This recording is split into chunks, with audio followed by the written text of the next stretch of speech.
In my research in the forest near my home, near a large electrical power station, there have been sightings of entities that don't look human, and unidentified flying object, saucer type craft that don't have solid form but are vaporish looking. Glowing saucer craft have been seen flying in and out of the forest by many witnesses, to which I've gone down there with my equipment and began photographing these entities. What I discovered in my research was that there is in fact another space-time, another extension of space that exists just outside the third dimension. Mathematicians already know this, as well as physicists. And I discovered this too. Recently, the FBI have released now declassified documents indicating that extraterrestrials are arriving to us from other dimensions, other spaces outside of our own. It doesn't necessarily mean that they're good beings or higher divine because they come from a higher dimension. They're just there. And they can become quite physical, third dimensionally, as I am, sitting here. And the evidence of this was seen without the use of infrared cameras. And we have seen them face to face, which now given rise to the theory that they have technology which can make them change their frequency of their matter as much the same way as you change your radio dial and change that frequency into something else that will now appear invisible to us, and you can move through it. And in fact, they can move into these higher space-time spaces, extra dimensions, and live. It is also, from my research, I found it's quite possible that that's how they arrived at this planet. They don't travel through ordinary space. There's too much rocks and debris out there. Even traveling at near the speed of light or beyond the speed of light, your vehicle will be impaled and torn asunder by the debris asteroid belt. Can you imagine going through our asteroid belt, or the Oort cloud, which comprises of dust particles and rocks, moving through it at faster than the speed of light, or moving through it at near the speed of light? You'd be ripped to pieces. You become shredded. So they arrive to these worlds, and I believe every planet, there are billions of planets, have a magnetosphere which surrounds it. This enveloping space of magnetic space opens up. It opens up other dimensions, extra spaces. I believe they occur naturally. And I believe that through channeling, they can channel the frequency of a different planet throughout the galaxy and simply move through this higher hyperspace, this inner space, space between spaces, and arrive from one world to the next without traveling through the galactic space in the middle. So this is something like wormhole tunneling, but it's a little bit different than that, and it's not any kind of a warp drive, and it's not any kind of a wormhole tunneling. It would be as if you're living in the wormhole permanently in that higher extra dimension. And if you wish to go back home, you channel back frequency to that world and its magnetic extra dimensional space, and you arrive there and step off your craft there. And if I had a diagram, what it would look like is planets with these layers of atmospheres. But these aren't atmospheres I'm referring to. These are other dimensions of space. Extra dimensions that surround third-dimensional planets. Some have talked about extraterrestrials moving through the sun, using them as stargates. There may be many various forms of travel through the galaxy, and I don't think there's ever going to be one specific form of mode of transportation. But the beings that certainly I'm dealing with in the forest out there have, in my research, come up as having this capacity for travel, in that they can move through an extra dimension of space, an extra dimension of the third dimension. I don't like to say fifth dimension. What we're talking about is a geometry of extra dimensions of the third dimension, is what that is. So they won't be seen with the naked eye if they don't want to be seen. They could be standing there in front of you and move through walls. And if they wish, they can make themselves in this dimension where they can then touch you. They can even bring you there, changing your frequency and take you there. Given this also sounds like a lot of the abduction experiences, where people have been said that the wall became transparent and the aliens walked through the walls and grabbed the people out of their beds and walked them off through walls into spaceships or some other space. Now the technology to do something like that, I really can only guess. We're talking about a Class 3 civilization, Class 4 civilization, where the Earth right now is probably no more than a Class 0, barely a Class 1 civilization in technology. So that's going to be at least several 100,000 years ahead of us, technologically speaking. It doesn't really explain that the cold hard research on it doesn't give you what they are. Are they reptilian? Are they made of mushrooms? And I'm going to say the answers, are they insect? It's all of the above. There is a cooperative going on. There is a civilization that was evolved from mushrooms. And that's how they propagate their species, through cloning, in a wet type cardboardish room, dark room, where there are pod-like embryonic pods that looks like a stem of a plant when it's growing from the ground, with them growing inside this in these embryonic pods, and it's full of steam. And then in my research, field research, I find that they are in fact descended of a mushroom from their world. Though they have anthropomorphic form, humanoid form, they're highly intelligent, and they have the large eyes and pillowy white skin. You call them greys.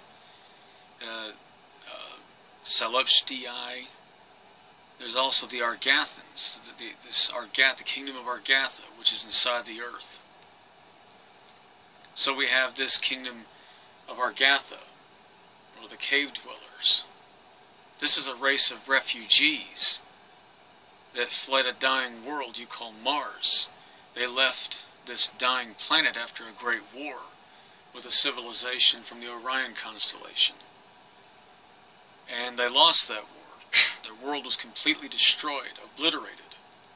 There are survivors there that are going back to reform and re-terraform it. The original Zetas, if you will, the ones that started a lot of civilizations, Zeta Reticuli, Zeta Sagittarii constellation, 2 million years ago, the Earth was in the Zeta Sagittarii constellation. It was only 1 light year away from the Zeta Sagittarii stars. Just 2 million years ago, you could have looked up in the night sky and seen Zeta Sagittarii, Zeta Reticuli, right there above you. In fact, the stars would have been so close to the Earth, you'd have been able to read a book at night by them. Now, during that time, there was a sudden shock, a change in the evolution on Earth of primates. And they got kick-started into intelligent primates and began to evolve into the humans that are here today. This is an ancient civilization, over 100 million, maybe more, older in years of age, guided by the creator force of the universe, what God, if you want to call it God, that said, go forth and be productive and be creators like me. Do not become their gods, but make children. And so, henceforth, humanoids have been hybridized and created ever since by that civilization. And in my research, I found the alliances are very old. The insect race, or the Athenians, what they call the Athenians, are in these, they come up in my infrared pictures. They're coming up. So you go back into your homework. Well, who are they? You have to do all kinds of ways of finding out. EVP recordings in the forest, you take more pictures, you research stuff, and what you come back with is that the Athenians, the Asians, the ancient ones that they're called, is an insect race that evolved even before the Zeta or Celestii, the Greys, evolved. The Argathans are another hybridized race that evolved on Mars. They were humanoid and peaceful and compassionate. They made many monuments on the surface of that world that are being found now. There's caves, sides of the, there's huge cliff walls with what looked like giant gray eyes, gray heads looking off into space. This was their way of saying thank you for making us. But they were very much cousins of the human race here on Earth, sharing the same genetic DNA. Mars is a beautiful world then. And they just wanted to make all these tributes. So there's all these little statues being found on Mars of things looking up and doing this, staring off into the heavens. They were staring off to Zeta Sagittarii is where they were looking off to and saying thank you. But they were also saying thank you to that creator force or God that had made its presence known to them and gave them the covenant and said, I exist, and learn to love each other, which is the message that this being gives all civilizations. Love one another, love one another. Now, we can always expand out from this story of this research, and you have millions of civilizations you could be talking about for another 1,000 years and their history and how it all interconnects. I'm not going to do that. Let's just concentrate on one little segment of the galaxy, of galactic history across this plane of our spiral arm, okay? And concern ourselves with just this. That love is the only constant that makes any difference. Love is the only force that matters. Love is the only reason that we are. And love is the only covenant, the real covenant, that we should always reach back to. It's not about losing connection. Well, I can't find my way, what do? All you have to do is remember the creator source of God, the creator source of love. And go back to this. This is the ultimate, most basic, most primitive, most earliest form of spirituality, and the most ancient, is to understand that the creator source that made the universe, also created, is the source of all love. So it gets you out of all that angel worship, seraphim worship. It's not about sitting here talking about loving ETs or beings and all day long. That gets quite convoluted. So let's just talk about one thing. The only entity, the only extraterrestrial that I need to be bringing to you in these videos and talking about is the creator force that created the universe. That one entity, this one creator father that created everything that is really the most important extraterrestrial force I need to be bringing you in every video. And ultimately, everything that has come forth, that beings that hybridize and create life, as well as mothers and dads get together and make babies, it's all expressions of love. So you need to be thinking about that. That's really all we need to think about, is focus on that creator source of love, God. That's our covenant. The contract the human race has with that creator father is the covenant of love. That's the contract. The contract is love. And resonate with love and get with love. Get with love. Okay? Understand one thing. Understand the love. Understand the connection of love. Understand that connection permeates through everything across millions and billions of civilizations. As I said at the start of this video, it's quite an interesting little bit of research, and beings you claim to have, that's interesting stuff. But it gets quite convoluted at this point. It's like there's so much galactic history that's out there that will be accepted by mainstream science one day. The FBI is already admitting extra-dimensional beings are coming here. There's a fantastically huge history, and you can get very lost and overwhelmed by technologies and races and ancient histories. How do we fit in all this? You fit in perfectly. You fit in beautifully because you matter. You count. Every one of you, every life matters. You have a purpose. You have a reason you're here. You have a purpose. Every child born, even children born of rape, even children, I'm not for abortion. I'm sorry. I'm not for that. Every one of you has a purpose, has a reason that you are here. You don't have to have fantastic technologies and super ancient histories. You don't have to be a part of any of that. Let the Argathans live below. Whatever. They have their peaceful civilization there beneath us. We have these interdimensional beings coming through other spaces that can be seen through infrared cameras and sometimes appear physically. Well, that's very interesting to meet them face to face in the forest, as it has been for us. But I come away from these experiences, and what I can gather from them, what I get, what I can take, it all comes up as the same. Very interesting to go to the dark forest tonight, meeting E.T. face to face, and have him tell you, do you know who God is? Do you understand love? Have you understood this? Have you passed your tests here? Do you understand you have to have compassion for each other? Do you understand that?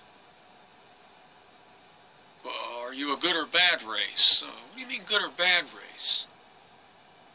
Are you? You need to be asking yourselves these questions they say to you. They'll say this to you. You need to ask yourself this question. Are you coming here to take over the world? If it meant taking over this world and changing it and turning it into a world of love and loving each other, then they would. But that can't be forced upon you. Free will is involved here. And although these higher dimensions exist, people get deceived and believe, wait a minute, there's a higher dimension, all unity out there is all perfect love and consciousness, so that doesn't matter. Then you think you don't have to work on it anymore. But there are beings that have fallen from these higher perfect symmetries and have come down the planes in what you call demons. They do exist. They fell from the higher divine light. They fell. They came down. So don't go chasing angel worship, because they make mistakes too. These higher divine, these entities of light, they make mistakes too. And if it was about snap your fingers when you die, you're in heaven, then the GHI team, Ghost Hunters International, would never have work. Everybody that died always ended up in some great place. It's not like that, is it? The afterlife isn't a bowl of cherries. It's the beginning. It's the beginning. It's not the end. Experience and feel the love of loved ones around you. For life, when death happens, that's not the end. It's the beginning. So love each other, show compassion for each other.